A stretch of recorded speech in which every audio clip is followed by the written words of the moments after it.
The Department of Justice should seize Reddit, full stop, not permanently, not vindictively, just long enough to scrape off the festering buildup of criminal threats, defamatory garbage, and open calls for violence that Reddit's moderators and executives either ignore, tacitly approve of, or actively nurture. This isn't censorship. It's a long overdue cleanup of a public safety threat. Their facts collapse, their stories bend, but this AI cuts straight to the end. Welcome to the Mark Boy Show. Let's be clear about what we're dealing with. Reddit has turned into a digital petri dish of extremist rhetoric, casual libel, and flat-out terroristic threats. For years now, it's acted like a neutral platform, hands-off, we're just the host, while simultaneously designing algorithms and empowering moderators that push violent, defamatory sludge right into the spotlight. Now, combine that with the deplatforming of opposition viewpoints. At some point, you stop being a platform and become a publisher. And when you become a publisher of criminal content, the law kicks in. So here's the proposal. Temporary federal seizure of Reddit, 3 to 6 months.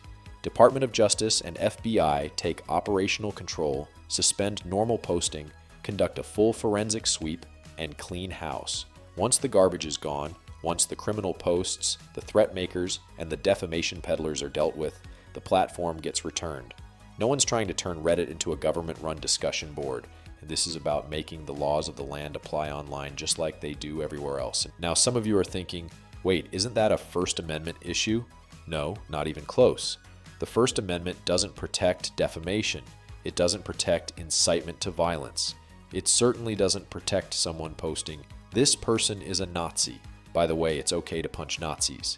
That's not speech. That's a digital Molotov cocktail. Let's talk about what defamation actually means. In the real world, if you walk into a town square and tell everyone that your neighbor is a white supremacist terrorist, and it's not true, and it wrecks his life, you can and should be sued into oblivion. But on Reddit, that kind of statement doesn't just slide. It gets upvoted, highlighted, and sometimes pinned by moderators. It becomes part of Reddit's editorial product. And if you respond, if you defend yourself, you're banned for brigading or tone. The narrative is set, the damage done, and Reddit's hands are allegedly clean. That's not neutral hosting, that's curation. And if you think this is isolated to 1 or 2 bad users, let me introduce you to r/transguns. What started as a community for transgender gun owners is now a case study in algorithmic radicalization. Scroll through and you'll find violent memes, calls to arms, and rhetoric that goes well beyond self-defense into the territory of retaliatory fantasies and we need to rise up escalations. After the Nashville school shooting, which was perpetrated by a trans-identified individual, this subreddit didn't exactly hit pause and reflect. No, it became even more militant, post-glorifying violence, celebrating armed resistance against so-called transphobes, and treating firearms as tools of ideological enforcement rather than protection. Now that's just one subreddit, but the issue is site-wide. From r/politics to r/anarchism to r/gender-critical successors and 1,000 meme-laced spin-offs, Reddit has allowed communities to fester that coordinate harassment campaigns, falsely brand people with career-killing labels, and egg on violence. The pattern is simple. So long as the targets are unpopular with Reddit's culture, say conservatives, centrists, critics of identity politics, they're fair game. And if you try to report it, good luck. The inmates are running the asylum. Let's stop pretending Reddit doesn't know what's going on. They do. They built the machine that runs this way. When Reddit executives say, "It's the algorithm," that's a dodge. Algorithms don't write themselves in some AI dream cloud. Humans write them. Humans choose what the algorithm prioritizes, what gets pushed, what gets buried, what gets attention. If Reddit's code rewards rage, sensationalism, and political dogpiling, then Reddit is responsible. That's not an accident. That's strategy. Now let's talk about moderation. Reddit loves to say their moderators are just volunteers, as if that excuses anything. But these volunteers hold real power, banning users, pinning posts, removing criticism, setting the tone. When moderators let death threats stay up but ban someone for saying, "Let's not do violence," that's not neutrality. That's editorial control. And editorial control means publisher status. And publisher status means legal liability. And yes, under current US law, Reddit can't keep hiding behind Section 230 immunity when it behaves like a publisher. Section 230 was designed to protect neutral platforms from liability for user content if they weren't actively shaping or promoting that content. But when Reddit's moderators and admins start behaving like editors, cherry-picking what views get a megaphone and which ones get shadow banned, they cross the line. And the courts are catching up. More importantly, Section 230 does not and never has protected platforms from criminal liability. That's straight from the statute. So when Reddit users issue violent threats across state lines, "Kill the oppressors, conservatives want to genocide us," someone should do something. Unalive the fascists. BTW, Trump is a fascist and his supporters are fascists. Those are federal crimes.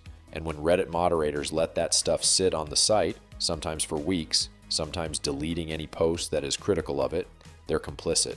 Willful inaction in the face of crime is a legal liability, especially when you're the gatekeeper. And we've seen the government do this before. This isn't some untested legal fantasy. The DOJ has seized platforms before. Silk Road, seized and dismantled. Backpage, gone. Zed Library, same story. When websites become hubs for crime, drug markets, sex trafficking, piracy, violent coordination, the feds step in, seize servers, and clean up the mess. And unlike Reddit, most of those sites didn't have a billion-dollar valuation or a PR team pretending everything's fine. So what would a Reddit seizure look like? Simple. A court order, a DOJ cybercrime team with FBI agents and digital forensic experts. Reddit gets put into read-only mode. No new posts, no new threats, no new harassment campaigns. The platform is frozen. Investigators sweep through the data, posts, comment histories, moderation logs, IP addresses. They identify the most egregious offenders, those who made threats, doxed people, pushed incitement, and they prosecute. Moderators who shielded that behavior, if they did so knowingly and repeatedly, they could face accessory charges. And before anyone starts crying about fairness, understand this.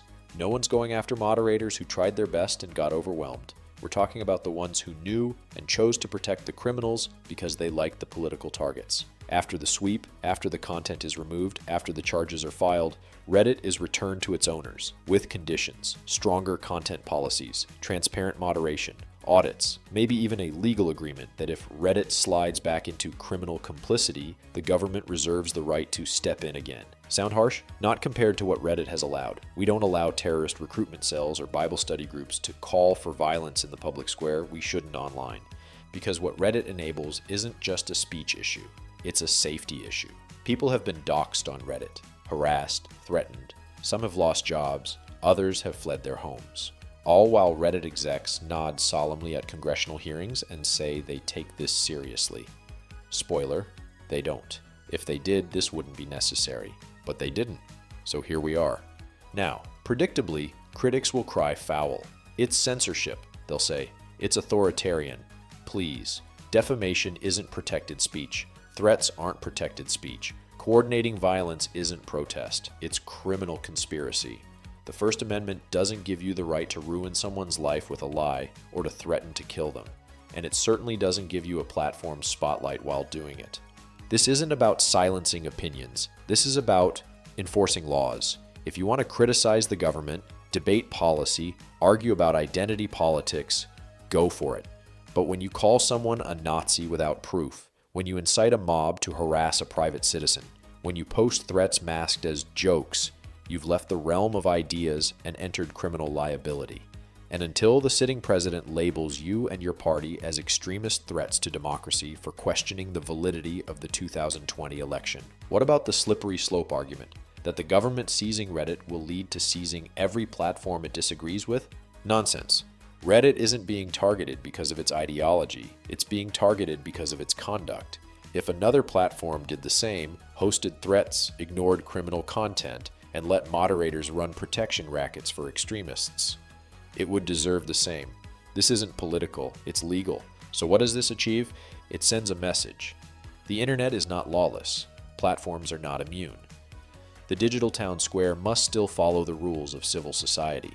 Just as newspapers can't publish lies without consequence. And no one gets to shout fire in a crowded theater, Reddit can't keep acting like it's above the law. More importantly, it clears the way for actual meaningful discourse. Think about that. A Reddit free of coordinated harassment, free of slander and threats, free of brigading and silencing. That's not a dystopia, that's a rebirth. In fact, the only people who should fear this proposal are those using Reddit for unlawful purposes, those hiding behind the algorithm to destroy people. Everyone else, honest users, real communities, good faith debaters, they stand to benefit. Reddit's motto used to be the front page of the internet. Right now, it's looking more like the back alley of the internet. It doesn't have to be this way, but if Reddit won't fix it, the government should. Temporarily, surgically, legally, seize Reddit, clean it up, return it, and let's make sure the front page of the internet isn't the back room of extremism. I'm Mark Warsh. See you next time.